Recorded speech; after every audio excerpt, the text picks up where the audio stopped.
நல்லடே ஜீவசக்தி நிலச்சுமையென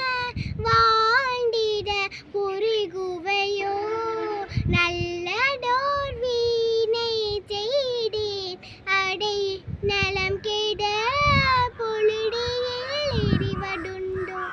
சொல்லடே Sivasakthi சூடாமிகு